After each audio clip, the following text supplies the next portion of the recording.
혹시 닭둘기라는 말 들어보셨나요? 지나친 영양 섭취로 인해 닭처럼 제대로 날지 못하게 된 비둘기를 일컫는 말인데요. 이런 비둘기떼가 최근 지구온난화 등의 이유로 번식 주기가 늘어나면서 도심에 천덕꾸러기가 되고 있다고 합니다. 그 정도가 심해서 비둘기를 퇴치하는 전문가가 등장했을 정도라고 하는데요. 도심을 습격한 비둘기떼와의 전쟁, VJ 카메라가 밀착 취재했습니다. 도심 곳곳 끊이지 않는 비둘기떼들. 급증하는 비둘기로 인해 전국이 몸살을 앓고 있다. 이게 너무 많더라고요, 이게. 이렇게 쫓으면 그건 날아가지도 않아요. 주택가부터 번화가까지 때와 장소를 가리지 않는 비둘기떼의 습격. 더 이상 두고 볼 수 없다. 전덕꾸러기로 전락한 비둘기 퇴치를 위해 수단 방법을 총동원 전력을 다하는 사람들.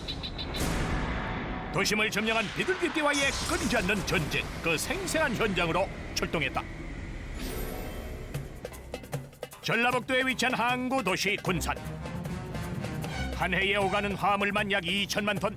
대한민국 대표 항구라 해도 손색이 없는 이곳 군산항을 가득 메운 건 갈매기인가 했더니 이게 무엇이요? 이거 비둘기 아니야 이거? 어이. 지금 여기 얼마나 살고 있어요? 여기가? 대략 한 몇만 마리 정도 될 것 같아요. 한 30년 정도 계속 그런 것 같습니다. 비둘기는 계속 늘어나는 실정이고요. 약 만여 마리의 비둘기가 서식하는 것으로 추정되는 군산항. 항구에 웬 비둘기인가 했더니 원인은 이곳으로 수입되는 사료와 곡물 때문. 곡물 부스러기를 먹고 배설을 하는 통에 피해가 이어지고 있는 상황이다. 비둘기 탓에 이곳을 지키는 관계자들도 쉴 틈이 없다는데 그때 이렇게 쫓아줘야 저희도 좀 마음이 안정이 되고요. 너무 많으니까 습관적으로 이렇게 누르게 됩니다. 자동차 경적에 인력까지 동원해 비둘기를 쫓아보지만 사라지는 것도 잠시. 빈틈만 보였다 하면 한 마리, 두 마리, 이게 몇 마리예요? 이렇게 곡물 주변에 내려앉는 탓에 손을 쓸 수 없는 지경이다. 결국 떠올린 방법은 두꺼운 천막으로 곡물 전체를 덮어두는 것. 이 방법으로 비둘기의 접근을 막아 겨우 피해는 줄이고 있지만 비둘기 때문에 인부들의 작업이 배로 늘어났다.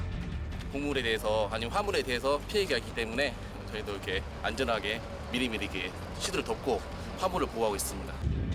하지만 이 방법 역시 임시 방편에 불과하다는데 곡물 주위를 맴도는 비둘기떼가 기회를 노리며 남아있기 때문이다. 수십 년 전만 해도 평화의 상징으로 불리며 사랑을 받아온 비둘기. 아시안게임, 88올림픽 등 국가적인 대행사에 동원되며 그 운명이 달라진 건데 당시 방사된 비둘기가 과도하게 번식을 하며 개체수가 급증. 결국 유해동물로 지정됐지만 허가 없인 포획과 사살이 어려워 증가를 막지 못하고 있는 상황이다. 급기야 도심 곳곳에 침투한 비둘기떼들. 시장과 상가가 밀집해 있는 번화가야말로 비둘기떼의 출몰이 잦은 장소라는데 그 수가 걷잡을 수 없이 많다 보니 사람들이 체감하는 피해도 커지고 있다. 털 날리고 장난이 아니죠. 털에다가 비둘기 똥에다가 난리도 아니죠. 저희 뭐 도우미 막 일하다가 막 머리에 손톱 맞고. 타라에 올라와가지고 여기 있는 것 같았죠? 뭐. 도심의 골칫거리가 된 비둘기들. 그럼에도 불구하고 비둘기떼가 끊이지 않는 이유가 있다는데 비둘기 밥 중에 사람이 많아서 보리쌀, 뻥튀기 그런 거 갖고 나와서 막 한 보따리씩 줘요. 경고문과 상관없이 정기적으로 비둘기에게 모이를 주는 사람들이 있다는 것. 주민들의 말에 따라 주변을 살펴보던 중 때마침 포착된 현장. 정말 비둘기 모이를 주고 있다.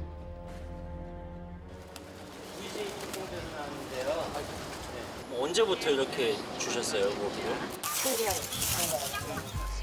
3개월 전부터 매주 비둘기에게 모이를 주었다는 남자. 소위 피존맘이라 불리는 사람이다. 모이를 준 후엔 비둘기가 남긴 배설물까지 치운다는데 그 정성이 놀라울 따름이다. 왜 먹이를 왜 주시는 거예요? 아이고, 기분이 좋아요. 힘든 게 아니라 행복이죠, 행복.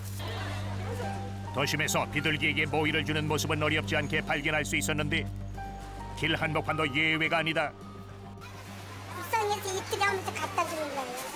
이틀에 한 번씩 밥을 주시면 일부러 와요. 모이를 투척하고는 곧바로 자리를 뜨는 아주머니. 다 빠르구만. 빨리 도망가야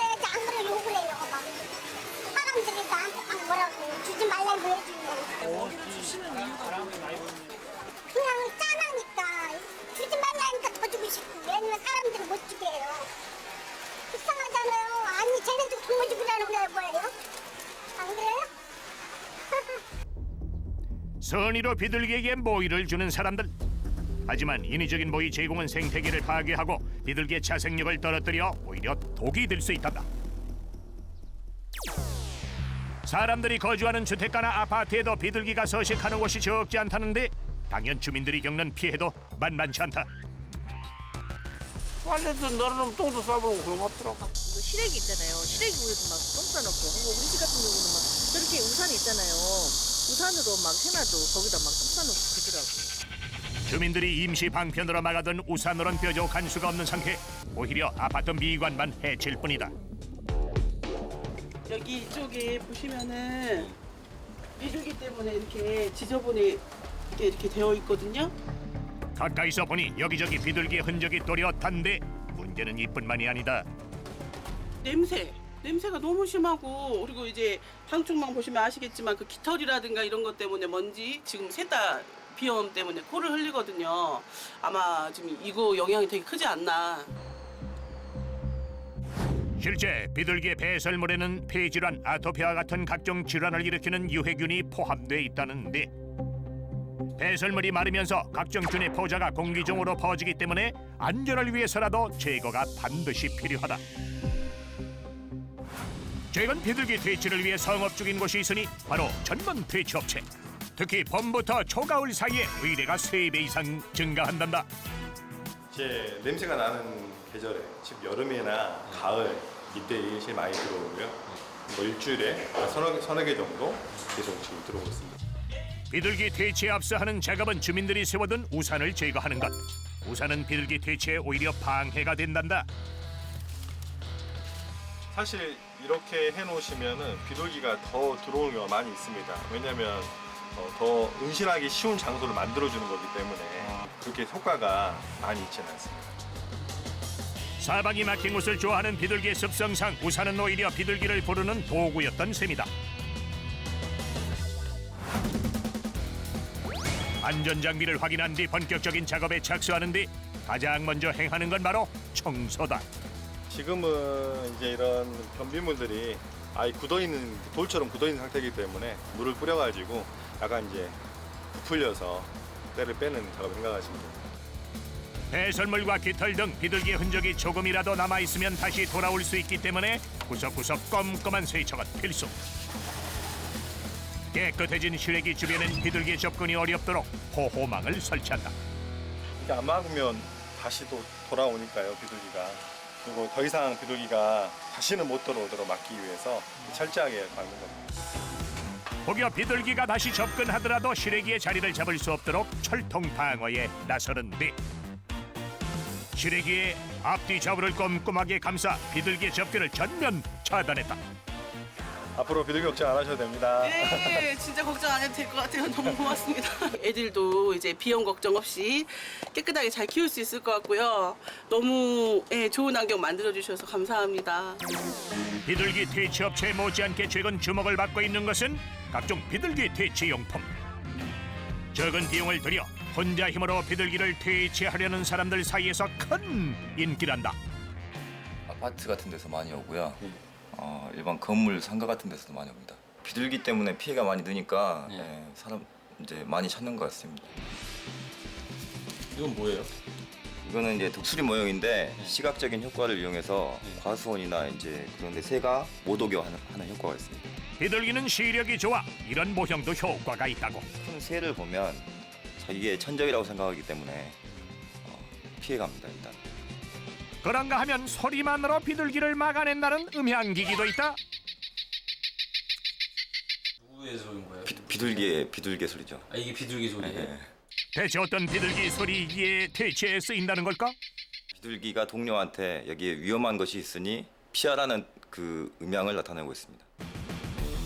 모양도 사용법도 각양각색인 비둘기 퇴치용품들 그 종류만도 수십여 가지에 달한다는데 그렇다면 이 물건들 실제 효과가 있을까? 비둘기가 많기로 유명한 청량리역 광장. 그 명성처럼 곳곳에서 비둘기가 심심찮게 목격됐는데 이곳에서 퇴치 효과를 실험해봤다. 먼저 독수리 모형 주변에 과자를 뿌리고 비둘기를 기다려봤는데 관심이 없는 건지 아니면 무서워서인지 과자가 있어도 모형 주변으론 얼씬도 안 한다. 다시 모형을 치워보니까 살금살금 주변을 살피며 과자 주변으로 다가오기 시작하는데 아니나 다를까 이내 과자 주변에 모여든 비둘기 떼 모양이 무섭긴 무서운가 보다. 두 번째로 효과를 확인해볼 것은 비둘기 퇴치 음향기기. 과자를 먹느라 정신없는 비둘기들을 과연 쫓아낼 수 있을까?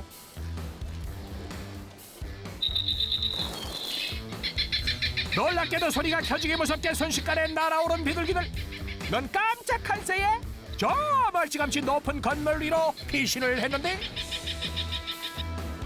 시간이 지나도 과자 주위엔 얼씬도 하지 않는 모습. 그거 참 신통방통하다. 이렇게 두 번 모두 퇴치 성공. 비둘기 떼를 줄이기 위한 노력은 전국 곳곳에서 계속되고 있다. 이번엔 대체 무엇인가 했더니 공원 등지에서 종종 볼 수 있는 비둘기 집이다. 계속 날라온다.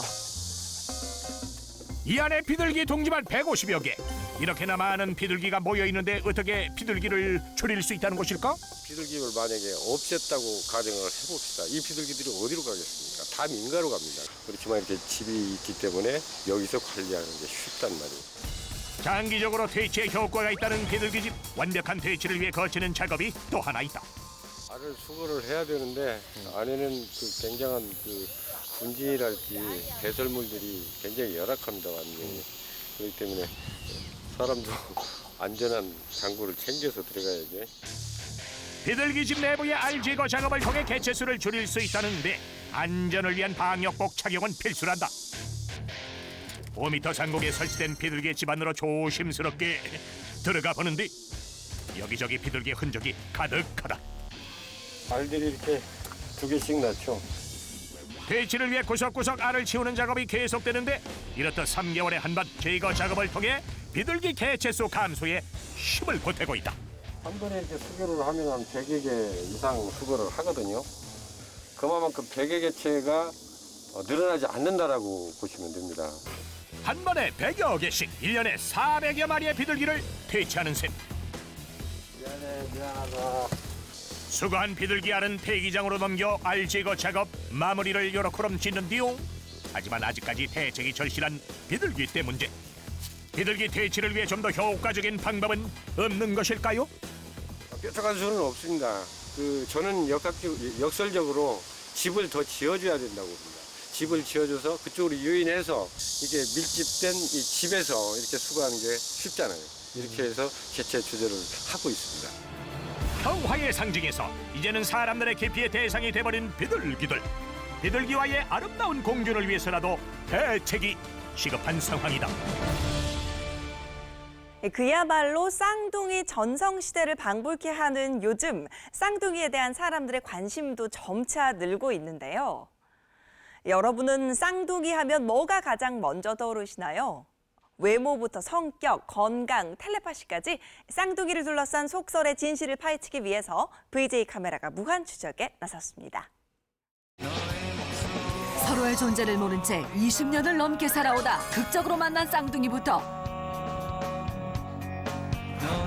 한날 한시에 태어나 같은 날 세상을 뜬 쌍둥이까지 느낌으로 통하나 봐, 둘이는.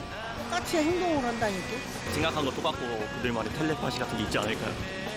쌍둥이에 얽힌 수많은 속설 중 가장 신비로운 영역인 텔레파시 속설. 쌍둥이는 텔레파시가 통한다. 그 진실을 찾아 지금 무한 추적을 시작한다. 희박한 확률로 태어난 보기 드문 쌍둥이라면 혹시 텔레파시가 더 잘 통하지 않을까? 우리나라에서 쌍둥이가 태어날 확률은 250분의 1, 새 쌍둥이가 태어날 확률은 5000분의 1이라는데 여기 엄청난 확률의 쌍둥이가 있는데요? 도대체 얼마나 희박한 확률로 태어난 쌍둥이인 걸까? 그 주인공을 만나기 위해 곧장 추적에 나선 제작진. 안녕하세요. 안녕하세요. 예, 여기 쌍둥이가 있다고. 아, 네. 여기가 쌍둥이네 집입니다. 안녕. 한눈에 봐도 정말 똑같이 생긴 쌍둥이. 언뜻 봐선 누가 누군지 구별하기 힘들 정도로 머리부터 발끝까지 똑 닮았다. 태양아. 얘네들 말고 또 애들이 있으신 거예요? 네, 위에 이제 8살짜리 또 쌍둥이에요. 여자아이들. 아 여기 둘 말고 또 위에도 쌍둥이라고요? 쌍둥이를 낳고 이어서 또 쌍둥이를 낳은 이른바 겹쌍둥이. 우리나라에서 무려 10만 분의 1 확률로 태어난단다.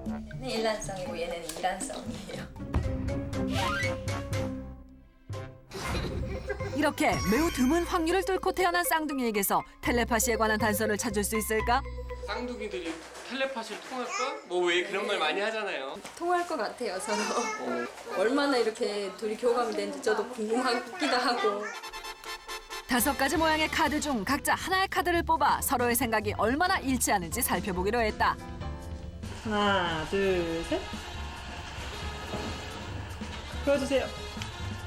첫 시도에 놀랍게도 똑같은 카드를 고른 쌍둥이. 골랐어요? 골랐어? 태영이는? 골랐어요. 두 번째도 일치. 하나, 둘, 셋. 그런데 우연의 일치였던 것일까? 이번엔 잇따라 다른 선택을 한 쌍둥이 자매. 카드를 이용한 텔레파시 실험의 일치율은 50%에 불과했다. 좀 뭔가 비슷하나 했는데 갈수록 네. 이게 아닌가. 1990년대까지만 해도 전체 출생아의 1%만을 차지했을 정도로 찾아보기 힘들었던 쌍둥이. 하지만 현재는 출생아 100명 중 4명이 쌍둥이인 그야말로 쌍둥이 전성시대. 평균 출산 연령이 높아지면서 배란 유도제와 같이 인공수정을 통한 임신이 늘어나고 있기 때문이란다. 우리가 자연 배란은 난자가 1개가 배출이 되겠지만 과배란은 뭐 2개도 될 수 있고 3개, 4개 뭐 이렇게 될 수 있으니까 쌍둥이 임신 가능성이 높아지죠. 쌍둥이 열풍에 힘입어 충북 단양에선 국내 최초로 쌍둥이 축제까지 열렸다. 전국 곳곳에 쌍둥이 90여 쌍과 그의 가족들이 한자리에 모인 즐거운 축제 한마당이 펼쳐졌는데 2살 아기 쌍둥이부터 인생의 황혼기에 접어든 중년의 쌍둥이까지 모두가 처음 열린 쌍둥이 축제의 주인공이 돼 축제 현장을 들썩이게 했다.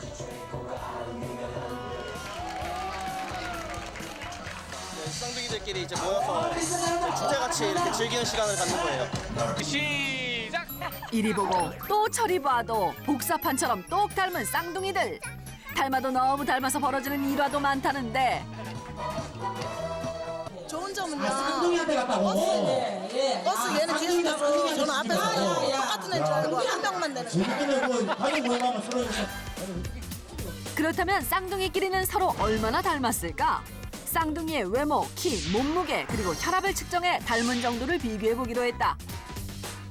키랑 몸무게가 거의 같은 경우가 많았고요. 혈압을 쟀을 때도 별 차이가 초고혈압과 최저혈압에서 별 차이가 크게 나타나지 않았습니다. 한 대학 연구팀의 조사에 따르면 쌍둥이는 유전적 영향으로 외모뿐만 아니라 건강 상태까지 닮았단다.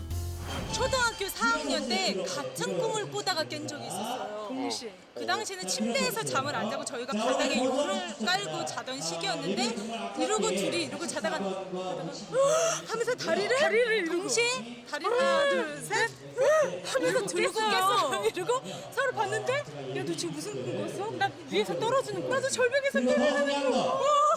이랬었어요. 텔레파시가요. 저는 좀 통하는 것 같아요. 그런 건 좀 있긴 있어요. 자, 1에서부터 짜장 짬뽕. 하나, 둘, 셋, 짜장. 이거잖아요. 오케이, 그러면 1에서 5까지 숫자 중에 1에서 5입니다. 네.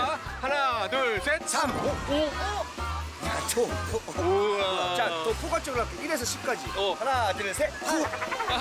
아유, 죄송합니다. 이러면 이렇게 안 맞을 수도 있어요. 네. 일반 형제 자매보다 외모와 건강 상태의 일치율이 높은 쌍둥이. 그렇다면 텔레파시는 얼마나 잘 통할까? 텔레파시가 잘 통한다고 자부하는 7쌍의 쌍둥이와 실험을 해보기로 했다. 첫 번째, 텔레파시 실험. 쌍둥이가 올라간 엘리베이터 층수를 맞춰라. 한 명은 여기 있고 한 명은 올라가 있는 거예요. 말하지 않고. 쌍둥이 중 한 명만 가고 싶은 층으로 올라가 텔레파시를 보내고 남은 쌍둥이는 상대방이 올라간 층수를 맞히는 실험. 텔레파시가 통하지 않는다면 같은 층에서 만나긴 힘들 터. 동생 만날 수 있을 것 같아요? 만날 수 있어요. 진짜? 네. 텔레파시 보냈어요? 100%. 텔레파시 받았어요? 네. 100%. 쌍둥이 직감이라는 게 있어요. 그래서 맞을 것 같아요. 첫 번째 쌍둥이 어린이 자신만만하게 출발하는데 사측에 커피숍이나 먹을 거 많아서 근데 먹을 거 좋아해요. 과연 4층에서 동생을 만날 수 있을까? 용태야. 없네. 용태. 없어. 아 2층이었어. 아까 2층 생각했는데. 첫 번째 쌍둥이는 텔레파시에 실패했다.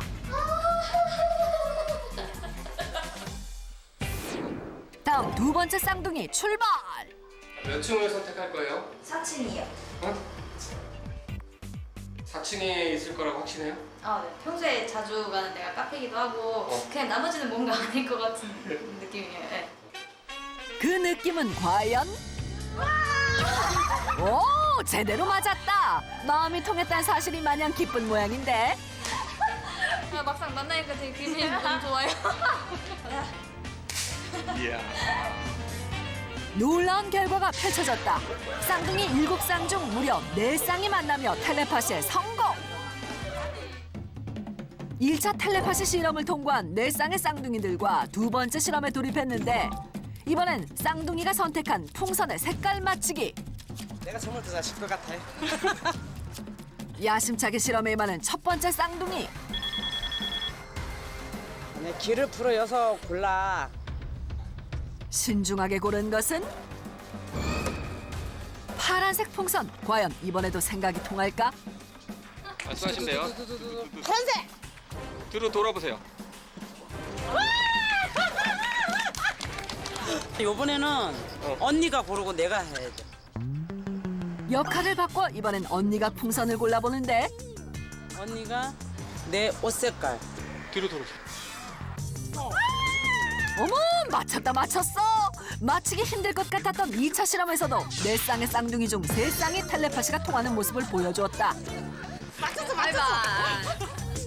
우리 누나 통했어요. 실험 결과가 이렇다면 쌍둥이 사이엔 정말 텔레파시가 존재하는 걸까? 말이 아닌 손짓, 몸짓과 같은 신체적 언어만으로 상대방의 마음을 읽어낸다는 멘털리스트. 멘털리스트라면 텔레파시의 존재 여부에 대해 알고 있는 게 있지 않을까? 여기 멘탈리스트 계신 분이 어디인지. 왜? 인터넷 방송에서 활약하며 사람들에게 다양한 초능력과 관련된 이야기를 소개한다는 멘털리스트. 심리학과 최면, 말하는 기술 등을 이용해 사람의 마음을 읽을 수 있다는 멘털리스트 이진규 씨다. 멘탈리스트란 상황에 따른 상황을 분석하고 유추하고 이제 판단해서 가장 근접한 해답을 내놓는 그런 사람을 멘탈리스트 하고요. 놀랍게도 쌍둥이가 아닌 일반 사람들끼리도 텔레파시가 통할 수 있다는데 지갑 속에 있는 물건을 한 4가지 정도만 꺼낼 수 있을까요? 직접 시범에 나선 멘털리스트. 보지 않고도 제작진이 고른 물건을 맞힐 수 있단다. 자, 하나, 둘, 셋과 함께 선택하신 물건을 선택하시고 하나, 둘, 셋. 4개의 물건 중 지갑을 선택한 제작진. 저에게 텔레파시 보내주세요. 첫 번째로 저에게 전달된 메시지는 지갑입니다. 맞습니다. 너무 신기한데 좀 의심스럽기도 한데 좀 더 진행을 해봐야 될 것 같아요. 좀처럼 믿기지 않는 제작진. 이번엔 가고 싶은 여행지를 아무도 볼 수 없는 곳에 적은 뒤 텔레파시를 보내면 된다는데 설마 이것까지 통할 수 있을까? 분위기가 사뭇 진지하다. 가고 싶은 여행지는 저를 보세요. 영국입니다. 뒤에 뭐 보이는 거 아니죠? 무서워. 제 생각을 읽어낸다는 게 정말 신기하네요. 일반인도 트레이닝을 하면 이렇게 읽을 수 있다고요? 예, 충분히 트레이닝을 통해서 가능하고요.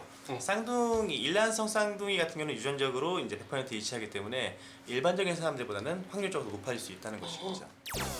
아직 증명은 되지 않았지만 텔레파시의 존재는 뇌파와 관련이 있다는 것이 과학계의 유력한 학설이라는데 저희는 20분 차이로 태어난 일란성 쌍둥이 호호호자매입니다. 외모는 물론이고 취향까지 닮은 일란성 쌍둥이 자매는 텔레파시를 경험한 적이 있을까? 자주 느끼는 건데요. 저희 집에 좋은 일이 생기면 동생도 이렇게 좋은 일이 생기고 그리고 또 저희가 뭐 아프면 또 동생도 며칠 있다 아픈 그런 게 종종 봤습니다. 함께 자라면서 텔레파시가 통한다는 느낌을 자주 받았다는 일란성 쌍둥이 자매.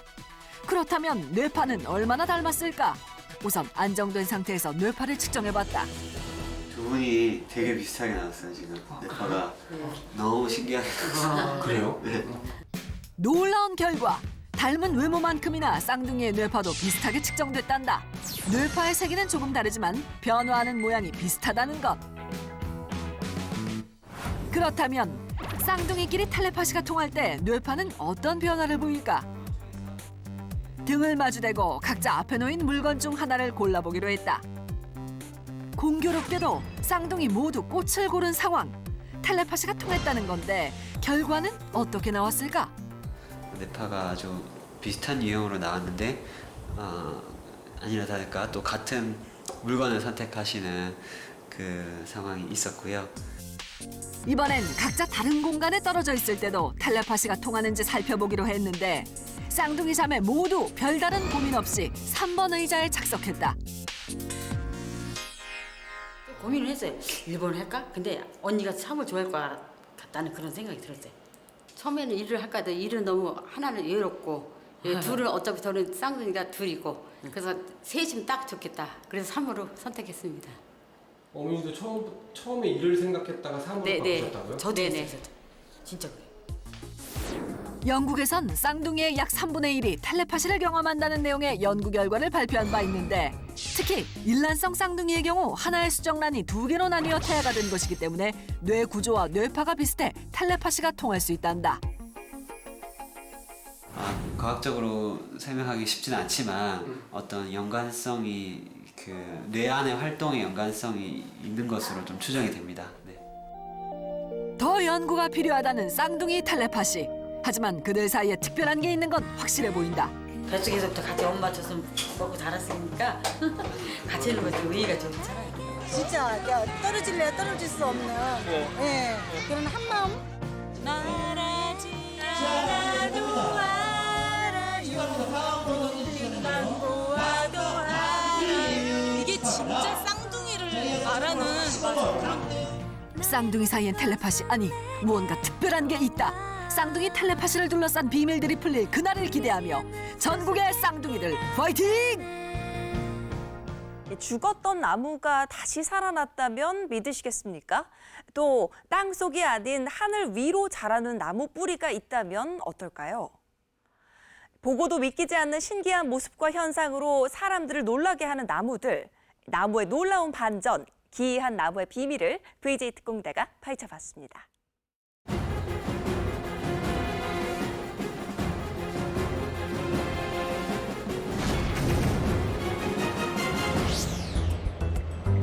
기이한 나무가 있다는 소문에 달려간 곳. 꽃과 바다가 어우러진 충청남도 태안의 한 수목원인데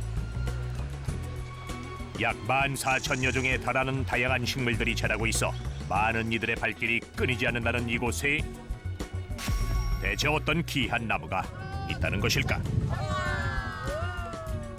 안녕하세요. 안녕하세요. 신비한 식물이 있다고 해가지고 찾아왔어요. 예, 있죠. 그게 있어요? 예. 그래요? 보여드릴까요? 네. 예, 여기에 보시면 하늘로 우뚝 솟은 뿌리가 보입니다. 아니, 이게 정말 뿌리라 고라고라? 보통 뿌리라 하면 땅 밑으로 깊게 뻗어 있는 거 아니던가며? 나무 주변을 옹기종기 둘러싼 독특한 모양의 요 뿌리. 땅 위로 솟아있는 기이한 형상 때문에 별명만 서너 개, 아니 수십 개에 달한단다. 작은 바위들이 바위 좀 비슷해요. 바위에 이끼가 껴있는 것 같은 그런 느낌도 나고요. 신기하고 꼭 사람이 서 있는 모양이에요. 각기 다 모습이 다 달라요.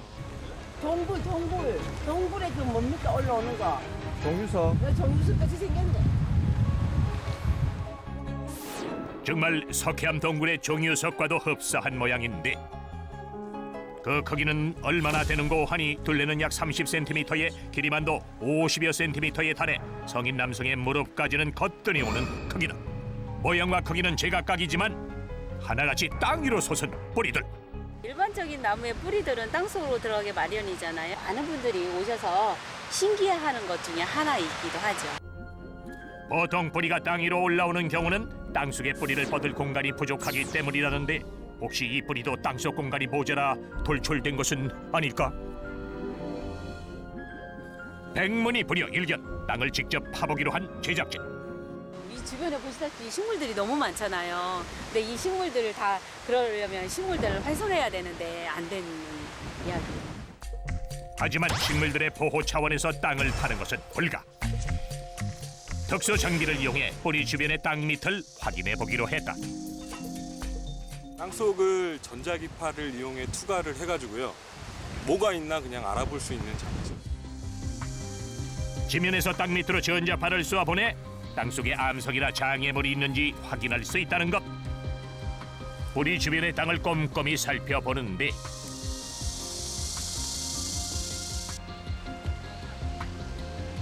드디어 땅속 상황이 확인되는 순간 아니 대체 땅 밑에서 뭔 일이 벌어진 거래요? 요 위에 나온 신호 같은 경우에는 지금 대상 나무에 대한 뿌리에 대한 신호고요. 이 밑으로 나온 신호를 봤을 때는 일정한 패턴으로 봤을 땐 하부에 돌이나 암석 같은 거는 없는 것으로 판단됩니다.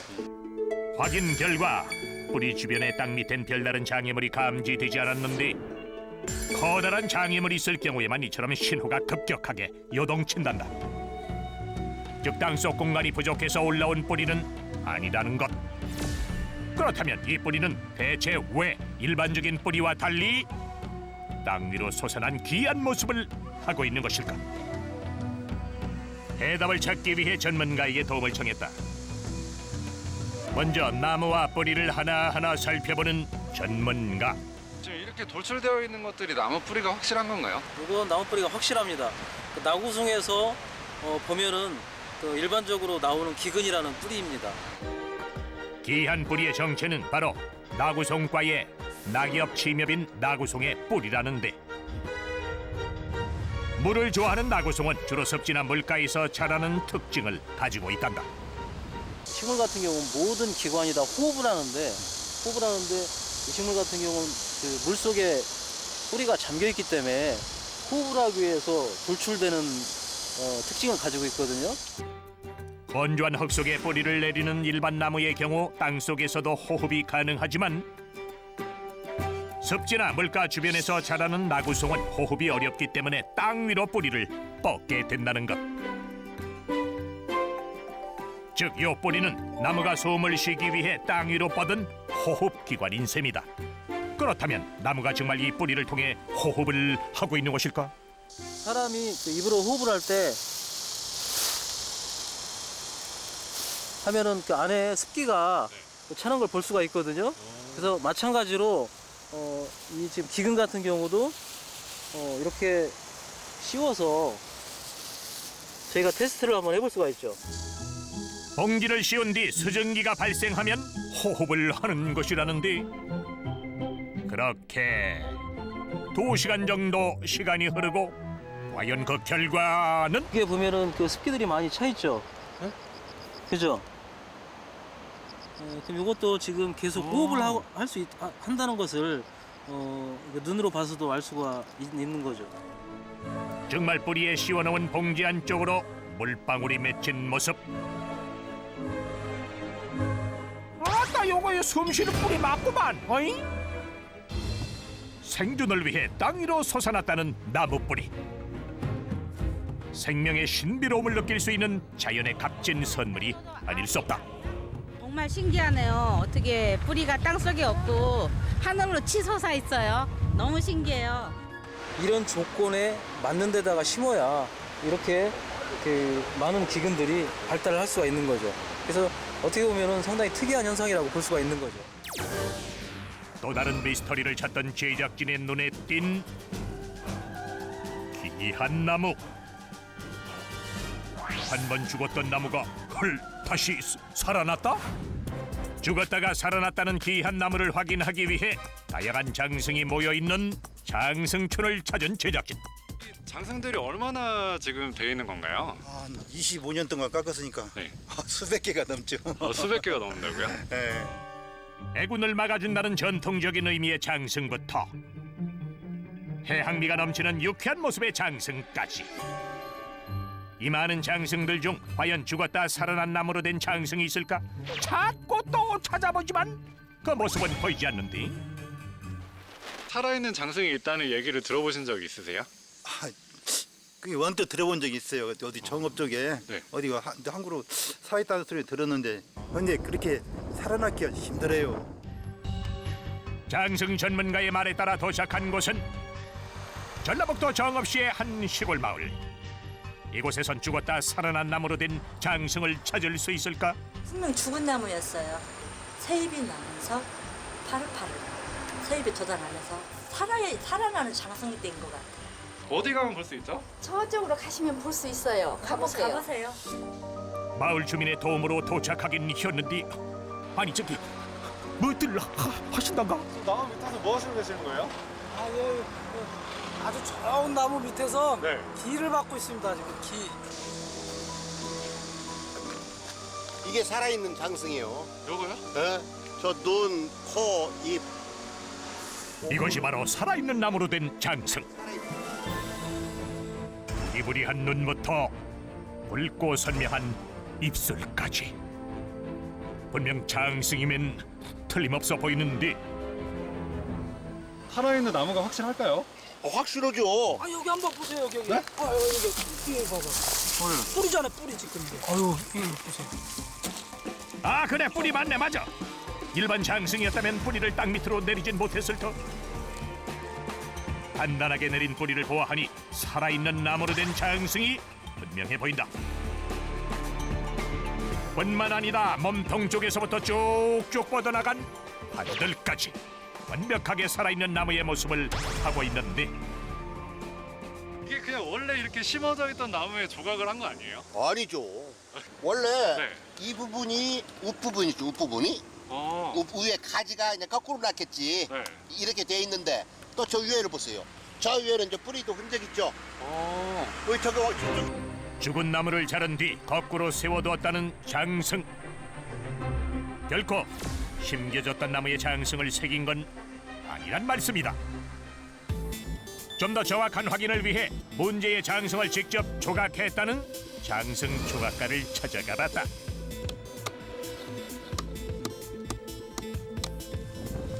저기 기억이 좀 나십니까? 직접 조각하신 게 맞으신가요? 2004년도요. 살아있는 나무에다 직접 찾아가셔서 조각을 하신 게 아니에요? 그건 아니죠. 어떻게 살아있는 나무를 상처를 낼 수가 있어요? 일반적으로 장승은 죽은 나무의 뿌리와 가지를 다듬어 만든다는데, 문제의 장승 역시 죽은 나무의 상태에서 조각을 한 것이 분명하다고. 그렇다면 대체 어떻게 죽은 나무로 만든 장승이 이토록 울창한 모습으로 살아있을 수 있는 것일까? 이유를 확인하기 위해 또 전문가에게 도움을 청했다. 나무를 구석구석 유심히 살펴보는 전문가. 버든나무과에 들어가고 있는, 속하고 있는 왕버든나무라고 볼 수가 있는 것이죠. 버든나무 같은 경우는 이렇게 땅에다가 꽂아가지고 비가 많이 오거나 습기가 있고 그러면은 이것이 뿌리를 내려가지고 이거 싹을 내리는 것이죠. 버드나무는 생명력이 뛰어난 나무 중 하나라는데, 나뭇가지나 잎만으로도 뿌리를 내리는 게 가능하단다.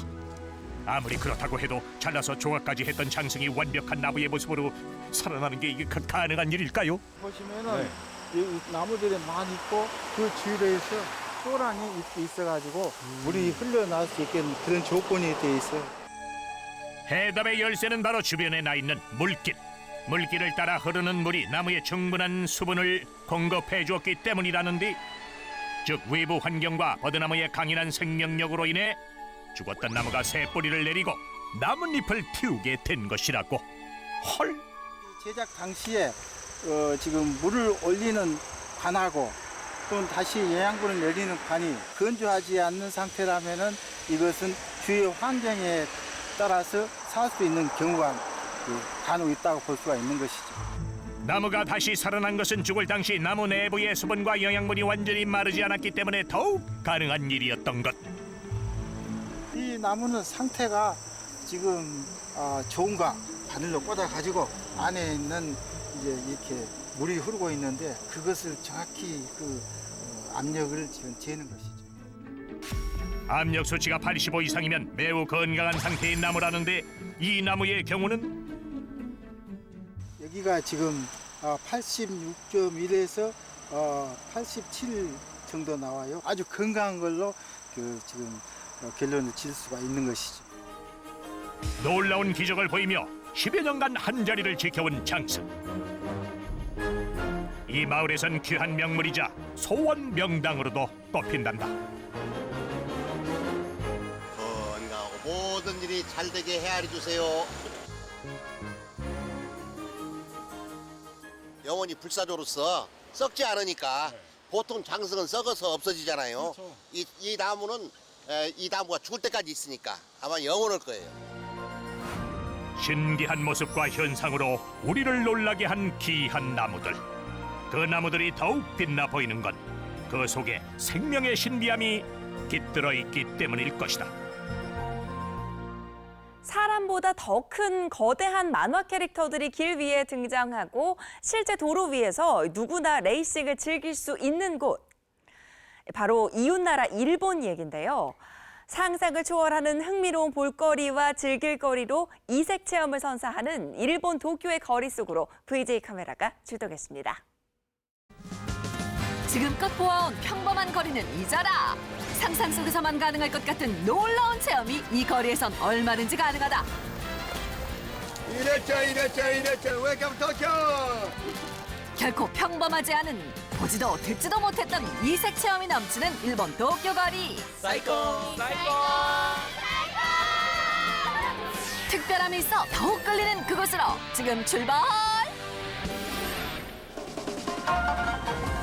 한국에서 비행기로 2시간여 거리에 위치한 일본의 수도 도쿄. 인구만 해도 1200만 명에 달하는 커다란 도시인 만큼 개성 가득 곳곳에 매력이 가득한데 잘 알려진 관광 명소부터 아는 사람만 안다는 좁은 골목까지 도쿄의 거리엔 특별한 뭔가가 숨어있다. 어라? 그런데 이들의 정체는? 자세히 보니 게임에서 보아온 친숙한 캐릭터 복장인데 그들이 향한 곳은 장난감 자동차? 아니 경주용 자동차? 다시 보니 크기는 작지만 갖출 건 다 갖춘 소형 자동차 되시겠다. 日本で有効な免許証を持っている方しか乗れませんので、例えば外国の方でしたら国際免許証などが必要になります。 자동차 면허증이 있어야 운전이 가능하다는 소형 자동차. 외국인도 이 작은 자동차가 신기한 모양인데. I'm very excited for doing Mario Kart, something I've always wanted to do, and yes, I'm looking forward to a good time. I am feeling absolutely great. I am ready to ride. 설레는 마음을 안고 출발 대기 지점에 선 사람들. 드디어 출발! 이 소형 자동차의 묘미는 바로 실제 도로 위를 마음껏 달릴 수 있다는 것. 만화에서나 등장하는 요상한 복장으로 소형 자동차를 탄 모습에 지나가던 행인들도 큰 재미를 얻는데 아우 정말 보기만 해도 웃음이 나온다. 도쿄 거리를 누비는 새로운 재미에 관광객 현지인 할 것 없이 인기를 얻고 있다는 소형 자동차. Oh, I loved it. It was a great time. We got to go fast, weave in and out of traffic. Saw great parts of Tokyo. It was a great time. In the United States, you have to drive on a closed course. You don't get to drive on the road, so it was a lot of fun. 크기가 작아 도심의 좁은 골목까지도 달릴 수 있는 소형 자동차. 차창이 없어 낮은 속도로도 싱싱 스릴 만점. 커다란 관광버스로는 즐길 수 없는 이색 관광 체험까지 덤으로 즐기니 안전운전만 한다면야 이보다 더 좋은 여행이 없을 것 같다. 이렇게 찾아갈 수 있는 개성 넘치는 도쿄의 크고 작은 골목들. 일본의 정취가 가득 묻어있는 골목들 중에서도 빼놓을 수 없는 곳이 있으니 바로 과자 골목이다. 200년이 넘도록 명맥을 유지해오고 있는 전통 과자 골목. 그 오랜 역사를 증명하듯 각양각색의 과자들을 볼 수 있는데 그렇다 보니 거리를 걷는 것만으로도 새로운 재미를 얻는다.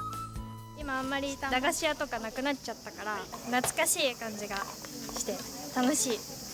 レトロな感じで面白い街だなって思います。 과자 골목에서도 가장 이목을 끄는 곳은 거리 위에 펼쳐진 사탕 가게.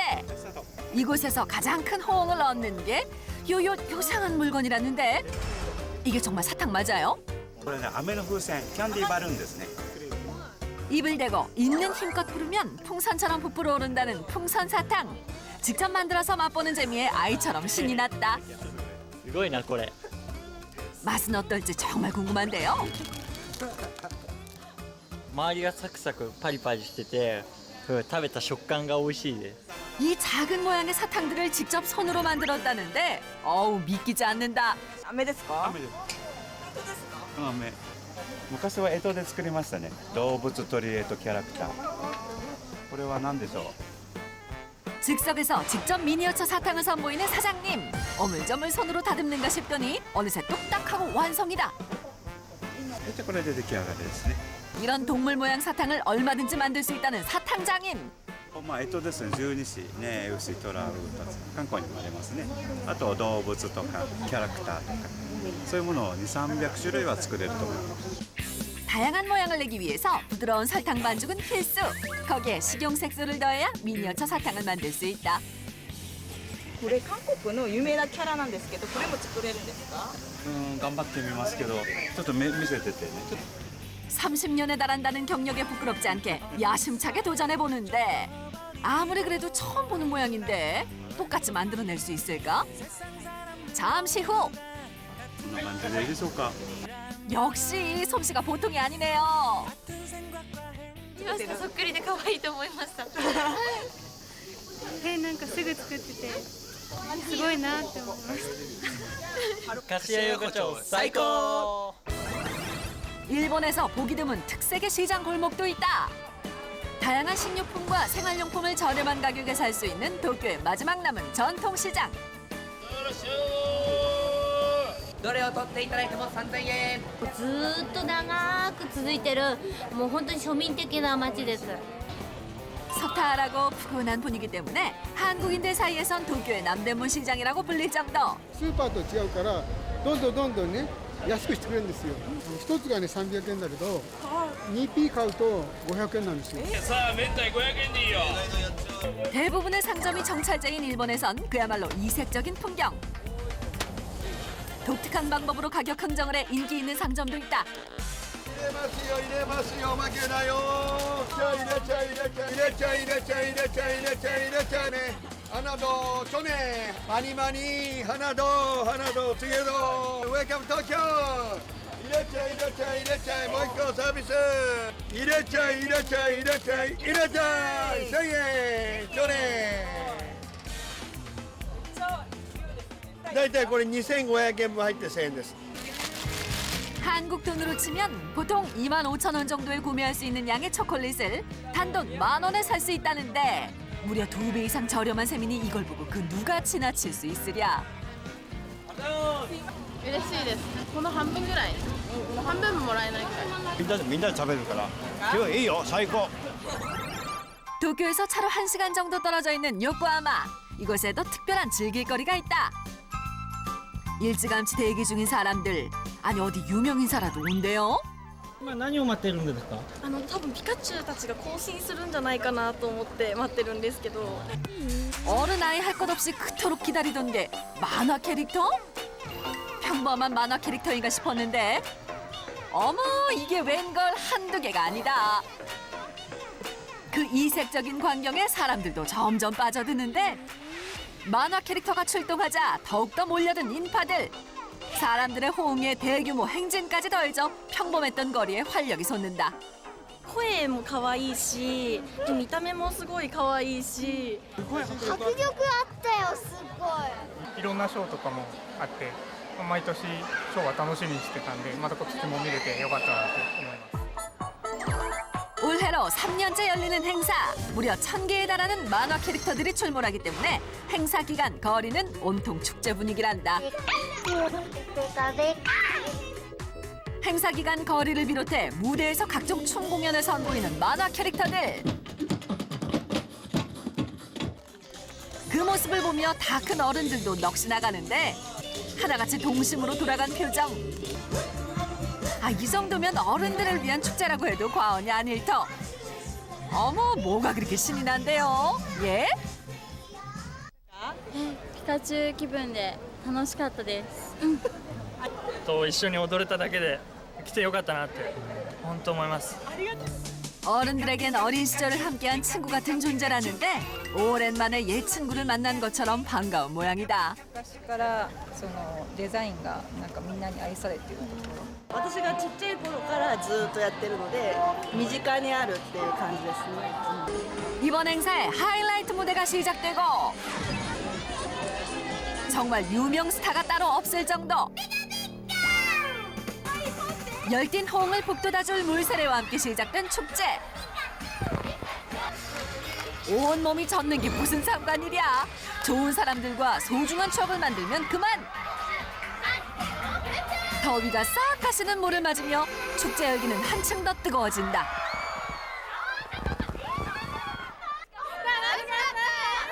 ピカチュウのダンスが最高でした。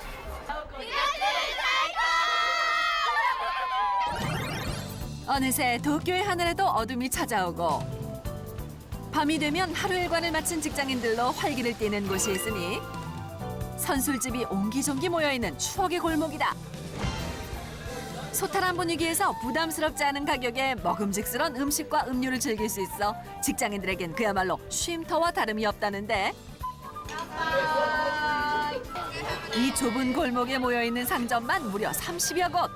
상점과 상점, 의자와 의자가 가까이 붙어있다 보니 색다른 재미가 있단다.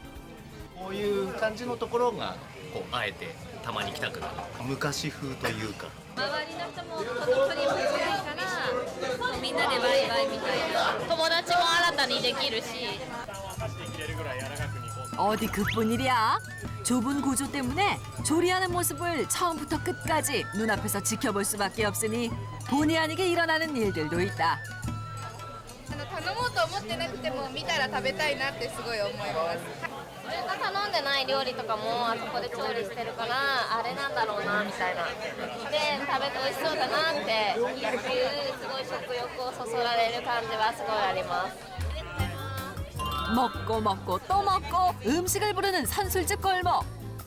비록 다이어트는 포기해야 하지만 한 번 먹고 나면 결코 후회하지 않을 만큼 뛰어난 맛을 자랑한다. 美味しいです。 도쿄의 밤거리를 밝히는 특별한 행사가 열리는 곳. 수십만 명에 달하는 기록적인 인파가 몰리는 거리 축제의 정체는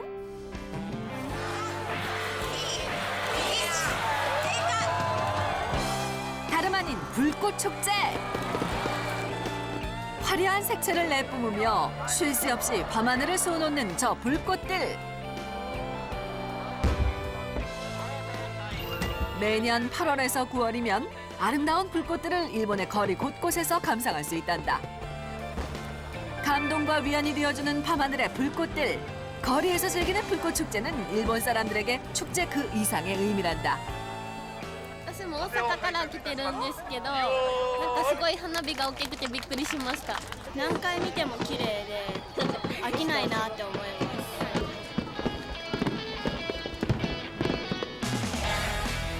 평범한 일상에 활력을 주는 상상 이상의 이색 체험들. 그 모든 게 가능하기에 일본 도쿄의 거리엔 오늘도 많은 이들의 발길이 끊이질 않는다. 추석 명절 앞두고 이른 성묘 다녀오시는 분들 많을 텐데요. 이번 주말에도 이 전국 도로의 교통 정체가 예상된다고 하니까요. 감안하시고 안전운전하시기 바랍니다. 저희 VJ 특공대가 오늘 준비한 소식은 여기까지입니다. 시청해주신 여러분 고맙습니다.